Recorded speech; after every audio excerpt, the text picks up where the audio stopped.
Assign me to the highest impact priority this quarter. I'll deliver. That single line changed the entire direction of my career. I'd worked hard, built tools everyone used, and still received a challenging performance review. Not because I was lazy, but because my effort was aimed at the wrong target. If you've ever wondered why effort doesn't always equal recognition, keep watching. I'll show you the exact 4-step framework that can turn a mid-year slump into momentum. A year after pivoting from a technical role into a commercial path, I walked into the most brutal performance review of my career. That first year felt like translating a language I thought I already knew, but for the first time, I was genuinely surprised at the outcome. I built tools the commercial teams were using. I'd seen the impact in meetings, heard the positive feedback in passing, but when the review landed, my manager's verdict was simple. I'd spent the year majoring on the minors. The projects I'd poured myself into weren't on his priority list. They were nice to haves, not bottom line drivers. The lower bonus stung less than the realization that I'd aimed all year at something that wouldn't show up on my scoreboard. It made me realize that failure isn't always the absence of effort.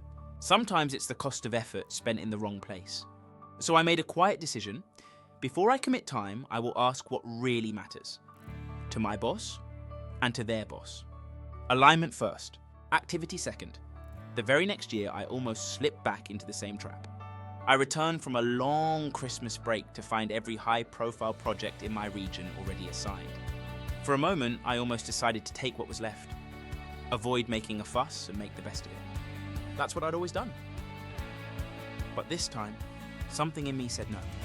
So I went to my team lead, asked to be moved to a higher value project. He shook his head and said his hands were tied. I could have left it there.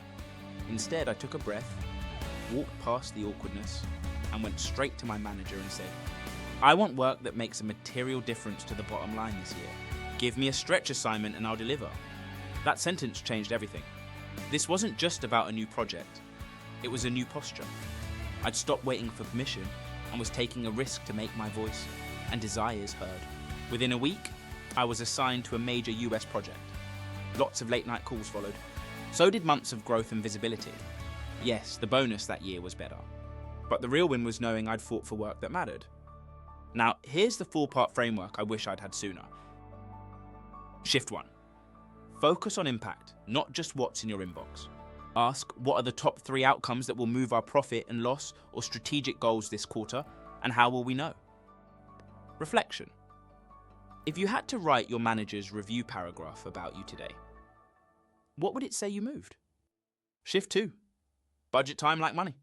Block 60 to 70% of your week against those outcomes before anything else. Let the remaining time absorb the rest. Reflection. What would you stop, simplify, or delegate this week to protect the high impactor blocks? Shift 3. Make the courageous request. Say, assign me to the highest impact priority this quarter. I'll deliver. If that's taken, where can I create equivalent value? Shift 4. Show your scoreboard. Share a short weekly update, outcome, owner, date, and a 1-line impact note. This will make progress legible to decision makers, enable them provide feedback, and ensure you remain aligned with the business priorities throughout the year. So here's your move this week. Write the sentence, schedule the conversation, and protect the time you win back. Remember, time is the most valuable currency you have. Spend it where the return is highest. And if today's conversation resonated, hit subscribe, follow The Faceless Coach on our social media channels, and join the free newsletter at thefacelesscoach.com/join. Our community is for people like you, ambitious, thoughtful professionals and entrepreneurs navigating the quiet but powerful journey from private conviction to visible leadership. Until next time, stay brave and keep moving towards your goals. You are enough. The Faceless Coach is rooting for you. You've got this.